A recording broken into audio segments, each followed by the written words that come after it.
నాగేశ్వర్ కార్యక్రమానికి స్వాగతం. ప్రొఫెసర్ గారు మనతో జాయిన్ అయ్యారు. నమస్తే నాగేశ్వర్ గారు. వైఎస్ఆర్ కాంగ్రెస్ పార్టీ టీడీపీల మధ్య వీధి పోరాటం కొనసాగుతూనే ఉంది సార్. రీసెంట్గా మనం చూసాం పొదిలి తెనాలి ఘటనలు. రేపు చిత్తూరు జిల్లాలో కూడా వైఎస్ జగన్మోహన్ రెడ్డి రైతుల్ని పరామర్శించబోతూ ఉన్నారు. ఈ పర్యటన మీద కూడా ఆంక్షలు విధించిన పరిస్థితి. నిన్న రాత్రి వైఎస్ఆర్ కాంగ్రెస్ పార్టీ నేత మాజీ మంత్రి నల్లపురెడ్డి ప్రసన్న కుమార్ రెడ్డి ఇంటి మీద దాడి జరిగింది సార్. ఇది వేమిరెడ్డి వర్గీయుల పనేనంటూ వైసీపీ నాయకులు ఆరోపిస్తూ ఉన్నారు. అండ్ తాడిపత్రిలో మనం చూసాం కేతిరెడ్డి వెసెస్ జేసీ ప్రభాకర్ రెడ్డి. ఏంటి సార్ ఇది? రెండు పార్టీలు ఒకరిపై ఒకరు దాడులు చేసుకుంటూ ఉన్నారు, మాటల దాడి కూడా చేసుకుంటూ ఉన్న పరిస్థితి. ఎవరు బాధ్యులు? బయటపడే పరిష్కారం ఏంటి? ఎవరు బాధ్యులు అనేది మనం ఇక్కడికి వచ్చి నిర్ణయించలేము. ఎందుకంటే ఒక్కొక్క ఇన్సిడెంట్ ఆ ఫీల్డ్ పైన ఏముంది అనేది పాయింట్. కానీ మీరు అన్నట్లు ఇందులో తూకమేలే మనం. కానీ ప్రొవొకేషను రెండు వైపులా జరుగుతుంది. సో సమీకరణలు రెండు వైపులా జరుగుతున్నాయి. సో అందువల్ల సమస్య ముందుకు వస్తుంది. ఇప్పుడు ఉదాహరణకు మీకు ప్రసన్న కుమార్ రెడ్డిది చూస్తే నేను కూడా చూశాను, వేమిరెడ్డి ప్రశాంత్ రెడ్డి పైన అభ్యంతరకరంగా మాట్లాడాడు. దానితో ఆయన తెలుగుదేశానికి చెందిన మహిళా కార్యకర్తలు వెళ్ళి ప్రసన్న కుమార్ రెడ్డి ఇంటిపైకి వెళ్ళారు అని. అలాగే మనం అంతకుముందు చూసాం రప్ప నరికేస్తామంటూ పోస్టర్లు, దానికి ప్రతిస్పందనగా మళ్ళీ మొబిలైజేషన్లు. సో అందువల్ల తూకమేసి ఎవరు బాధ్యులు కారు అనుకునేవారు ఎవరు అనేది విశ్లేషించడం కన్నా కూడా ఈ పరిణామానికి మీరు అన్నారే వేఅవుట్ ఏంటి, పరిష్కారం ఏంటి, ప్రజాస్వామ్యంలో ఇది ఏ రకమైన ధోరణి తెలియజేస్తుంది. పోనీ ఇదేదో పర్సనల్ తగాదాలు, ఇప్పుడు ప్రసన్న కుమార్ రెడ్డి, వేమిరెడ్డి, లేదు ఇంకొకరు కేతిరెడ్డి, జేసీ ప్రభాకర్ రెడ్డి, ఇది వ్యక్తిగతమైన తగాదాలు అనుకుందామా అంటే పబ్లిక్ ఇష్యూస్ పైన కూడా అదే రకమైన తగాదా. ఇప్పుడు అంతకుముందు మిర్చి రైతు, పొగాకు రైతు, ఇప్పుడు రేపు మామిడి రైతు. సో మిర్చి రైతు, పొగాకు రైతు, మామిడి రైతులను పరామర్శించేందుకు వేల జనంతో ఎందుకు రావాలి అన్నది తెలుగుదేశం వాదన. సో ప్రతిపక్ష నేత వస్తే అడ్డుకుంటారా అన్నది వైసీపీ వాదన. సో ఈవెన్ మామిడి రైతు విషయంలోనైతే అచ్చెన్నాయుడు స్టేట్మెంట్ కూడా చూశాను. అసలు ప్రభుత్వం అడగకముందే మామిడికి మేము సహకరిస్తుంటే ఈయన ఎందుకు వెళ్తాడు, ఈయన అధికారంలో ఉన్నప్పుడు ఏమైనా చేశాడా అని. ప్రజాస్వామ్యంలో ఉండాల్సిన కొన్ని బేసిక్ ప్రిన్సిపల్స్ ఏంటంటే ఎవరైనా అభ్యంతరకర భాష మాట్లాడకూడదు, హింసకు ప్రేరేపించకూడదు, హింసకు పాల్పడకూడదు. ఇది ఫండమెంటల్ ప్రిన్సిపల్. ఇది టీడీపీకైనా వర్తిస్తుంది, అది వైసీపీకైనా వర్తిస్తుంది, ఎవరికైనా వర్తిస్తుంది. కానీ ఆ రకమైనటువంటి అభ్యంతరకరమైన భాష వాడుతూ ప్రత్యర్థుల్ని ప్రొవోక్ చేయడంలో ఈ రెండు పార్టీలు కూడా ఎక్కడా తగ్గేదే లేదు అంటున్నారు. ఇంట్రెస్టింగ్ ఏంటంటే కూటమిలోని జనసేన, బీజేపీ ఈ గేమ్లో భాగస్వాములు కావడం లేదు. అదొక ఇంట్రెస్టింగ్ పరిణామం. అందుకే తెలుగుదేశం వైసీపీగా నడుస్తుంది తప్ప కూటమి వర్సెస్ వైసీపీగా ఎక్కడా నడవడం లేదు మీకు ఇది. మరి కారణాలు ఏదైనా జనసేన, బీజేపీ ఈ పాలిటిక్స్తో, ఈ పోలరైజేషన్ పాలిటిక్స్తో ఐడెంటిఫై కావడం లేదు ఎక్కడా కూడా. అది రాష్ట్ర స్థాయిలో కావడం లేదు, క్షేత్రస్థాయిలో కూడా కావడం లేదు. ఏదో కొన్ని సందర్భాల్లో అది పెద్ద ఇష్యూ వచ్చాక రియాక్ట్ కావడం మినహా. ఇక రెండవది ప్రజా సమస్యలపైన రియాక్ట్ కావడం. సో ప్రజా సమస్యలపైన రియాక్ట్ అయ్యేటప్పుడు అధికారంలో ఉన్న వారికి తమ వర్షం చెప్పుకునే హక్కు ఉంటుంది, ప్రతిపక్షంలో ఉన్న వారికి తమ వర్షం చెప్పుకునే హక్కు ఉంటుంది, ప్రజలను సమీకరించే హక్కు ఉంటుంది, ప్రజల దగ్గరికి వెళ్ళే హక్కు ఉంటుంది. ఈ హక్కు లేదు, నువ్వు వేల మందితో వెళ్తావు అనే హక్కు ఎవరికి ఉండదు. ప్రజాస్వామ్యంలో సమీకరణ, రాజకీయ mobilisation the cause of change అంటారు. సో అందువల్ల రాజకీయ మార్పులు కోరుకునేవారు ప్రజా సమస్యలపై కూడా రాజకీయ సమీకరణ చేస్తారు ప్రజాస్వామ్యంలో.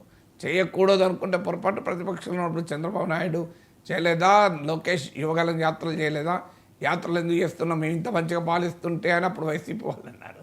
సో అప్పుడైనా ఇప్పుడైనా ప్రతిపక్ష నాయకుడికి ఒక అంశం పైన నిరసన తెలిపే హక్కు ఉంటుంది, యాత్రలు జరిపే హక్కు ఉంటుంది. అది లా అండ్ ఆర్డర్ బ్రేక్ కాకుండా చూడాల్సిన బాధ్యత ప్రభుత్వం పైన ఉంటుంది. అందువల్ల అధికార పార్టీ రంగంలో దిగి మేము అడ్డుకుంటాం, బహిరంగంగా మేము అడ్డుకుంటామని హెచ్చరికలు జారీ చేస్తున్నారు.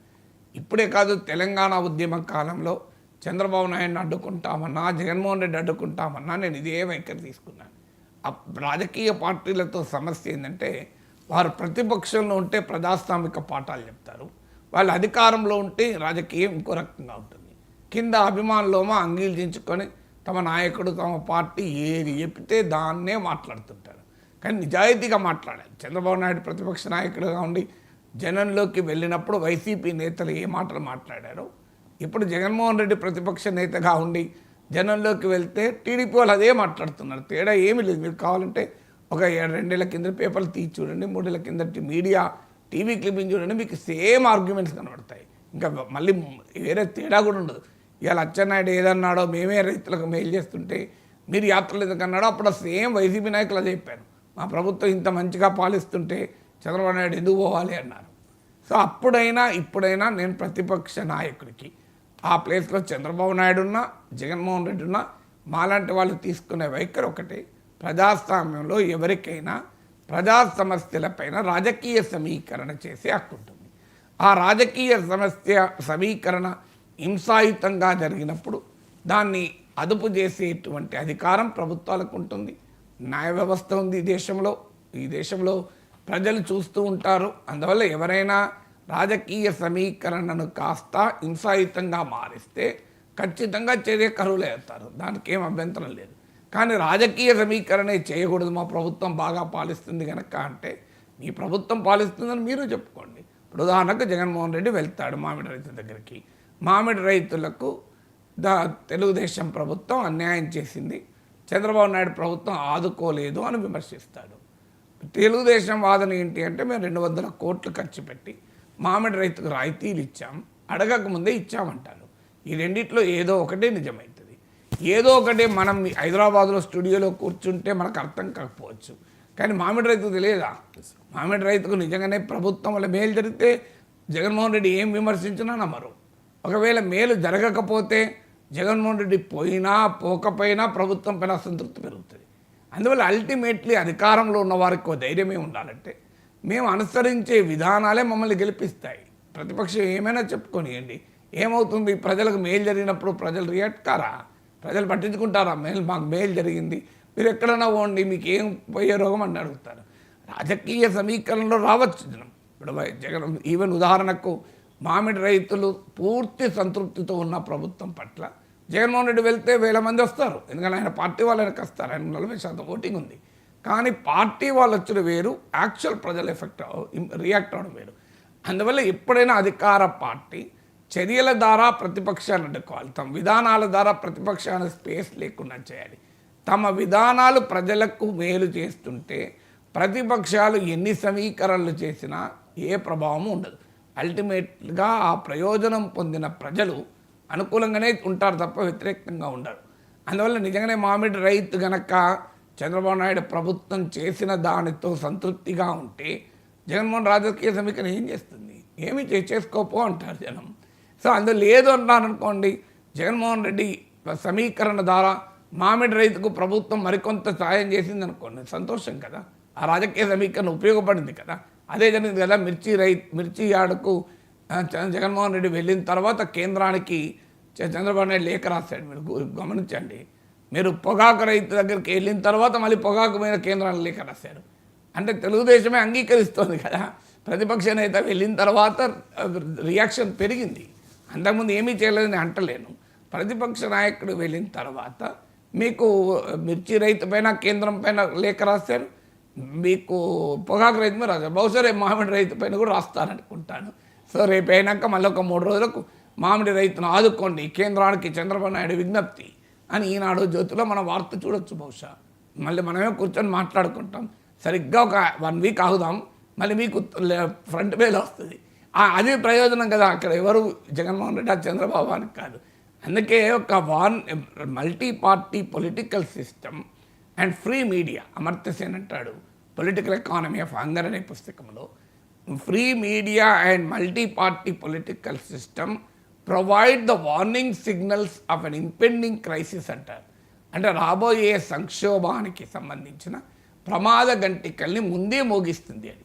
అందువల్ల రాజకీయ పార్టీలు ప్రతిపక్ష సమీకరణ ఎప్పుడు కూడా అది చంద్రబాబు నాయుడు ప్రతిపక్షంలో ఉండి సమీకరించిన, మీకు జగన్మోహన్ రెడ్డి ప్రతిపక్షంలో ఉండి సమీకరించిన, పవన్ కళ్యాణ్ ప్రతిపక్షంలో ఉండి సమీకరించిన, లోకేష్ సమీకరించిన మనం ఆహ్వానించాలి.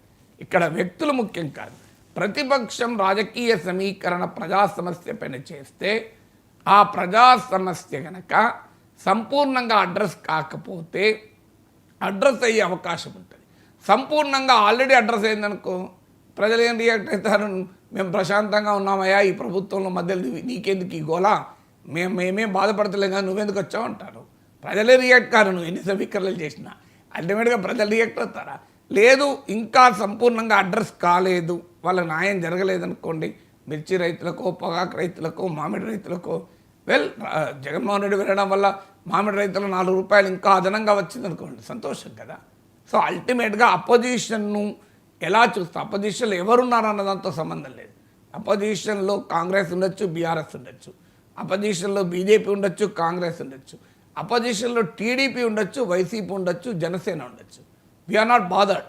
అపోజిషన్ అనేది ఒక పబ్లిక్ ఇష్యూ పైన రాజకీయ సమీకరణ చేస్తే దాన్ని ప్రజాస్వామిక వాదులు ఎవరైనా ఆహ్వానిస్తారు.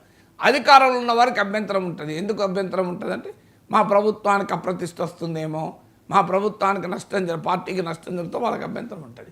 ఆ రోజు వైసీపీ అలాగే అభ్యంతరం చెప్పింది చంద్రబాబు నాయుడు పర్యటనల పట్ల, ఈరోజు జగన్మోహన్ రెడ్డి పర్యటన పట్ల టీడీపీ అభ్యంతరం చెప్పింది.